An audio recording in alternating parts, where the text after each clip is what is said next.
Good evening and welcome to SABC News. I'm your host, Stephen Callahan. Tonight's top stories. Democratic Alliance member and Western Cape Premier Alan Winde willing to trade George for an end to load shedding.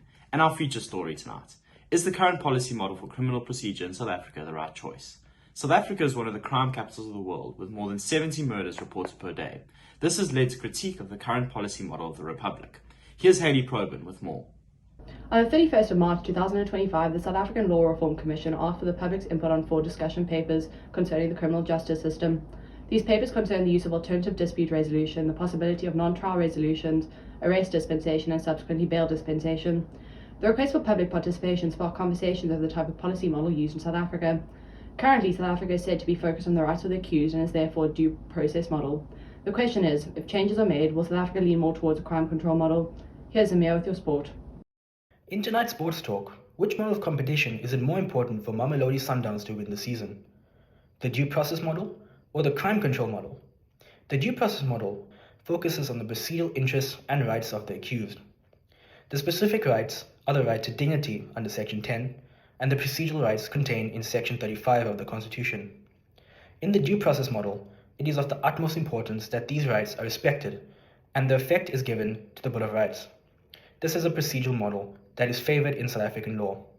Anyway, here's expert analyst and ex-professional footballer Reece Anderson on the crime control model. The crime control model favours the state rather than the individual rights of the accused to fast-track the prosecution of accused individuals. Cost-effective crime control is emphasised, with the police and prosecutors being given extensive resources to combat crime. In contrast, the individual rights of the accused are given little protection. Some elements of the crime control model are found in statutes. However, the Constitution and Bill of Rights are placed at the forefront, favouring the due process model. Moving over to the kitchen, our main chef will now show you how to create a criminal justice system with ingredients you all have at home. Our ingredients for the day are the due process model and the crime control model. The key to effective and just justice system is it should be balanced. This is crucial, as overemphasizing crime control, the state's power of efficiently enforcing and maintaining the law, may lead to an abuse of state's power, leading to the negligence of the rights of the accused, which may make your dish taste a little bit tyrannical. To ensure our dish is as effective as possible, you will have to create positive and negative duties for the state. Positive to combat crime, and negative to regulate and limit the power of the state, and create boundaries the state cannot cross.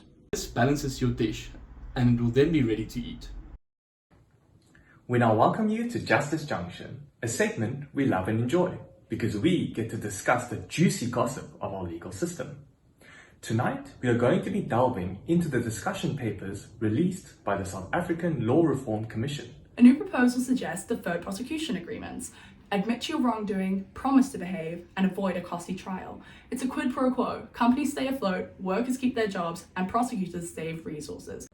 Next up, fast-tracking justice, because court delays shouldn't last longer than a series finale cliffhanger. If court backlogs were traffic, the justice system would be stuck in afternoon gridlock. Enter alternative dispute resolution, designed to clear minor cases before they even hit the courtroom. These pretrial procedures could take minor cases off the judge's hands, saving both time and money.